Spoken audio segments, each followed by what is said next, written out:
The weekend stint, 123 to 119, your final in favor of the visiting Memphis Grizzlies. They go on to sweep this season set. Trevor Brian Oliver here with the postgame to wrap things up, B.O. And there were moments where you thought the Hawks might be able to sneak a little win out of this one, a big win, I should say, against the second-best team in the West, but it wound up just being a dang good team on that other sideline that you weren't able to contain all the way through. I mean, it was all worth the hype when we talked about this Memphis team and then what they brought in. I mean, the Hawks had an opportunity on multiple occasions to try to cut into that lead. But you're talking about one of the better teams in the West, one of the better defensive teams in the NBA, and they've had star power.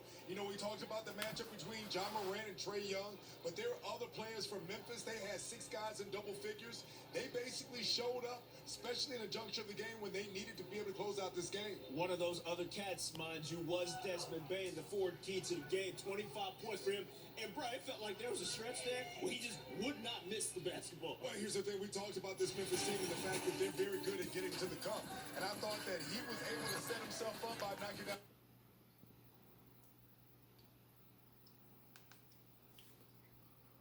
For 25 points, 11 for 18. That was a nice little stretch there when the Hawks were trying to get back into it. And he was getting into the cup at will. They had no one that can stay in front of him because of his level of physicality and how well he gets to the cup. You know, it's some nights where the superstar matchup winds up being the top billing and they come through. They did in this one, but Desmond Bane certainly was a guy that helped contribute to the Memphis win in this effort as we welcome in the fellas who are part of the broadcast, up their voices to the action this evening. Bob Rathman and Dominique Wilkins, again, just so close, but yet so far away in this one. 115, 112. Hawks had a chance at a three-pointer that did not go. That would have...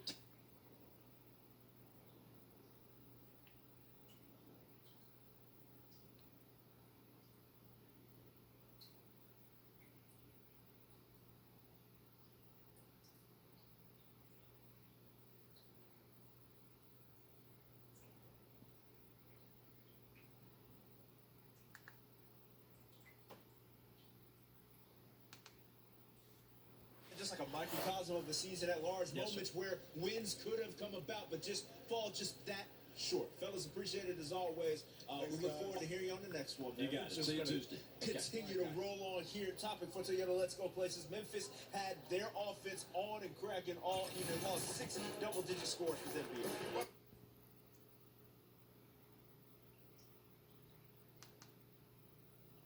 Hawks had some problems with that. This Grizzly team is, like you say, they're number 2 in the West. They have shown that they're one of those teams, night in and night out, can go on the road. They've struggled a little bit, but they got a big win that they needed. I was getting ready to say they have struggled on the road, but this is what a good team that they figure it out occasionally, and you have to find a way to figure it out yourselves as you go down this Xfinity upcoming schedule.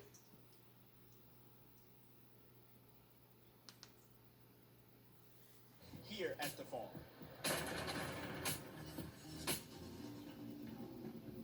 Remember college?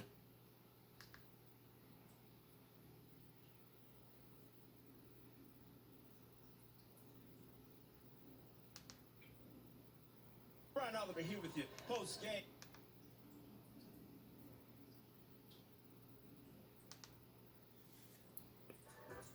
Zaxby's Asian Sensation Salad comes with hand-breaded chicken.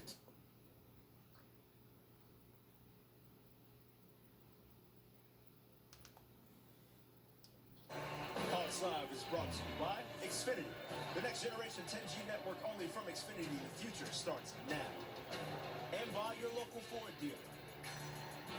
Blessed by the stylings of Roderick Davis, a.k.a. Gucci Man, in the halftime performance for the 123 to 119 loss for your Atlanta Hawks here at home. Trevor Scales, Brian Oliver here with you post-game. And the billing going into this one was, of course, the point guards, Ja Morant and Trae Young. 2 of those brothers combined for 55 points, B.O.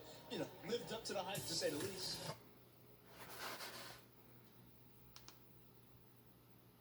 Combined for 55 points, B.O. You know, lived up to the hype, to say the least. Oh, you're absolutely. When you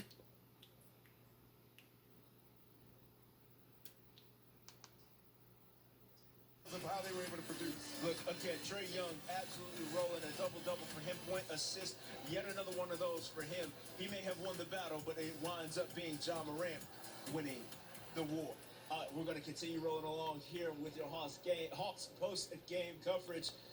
moving right along with the recapping of this one because, again, like Bob touched on, it's now a logjam, right? Like up there with regards to everything that's going on in the East. You're trying to kind of continue to battle, and in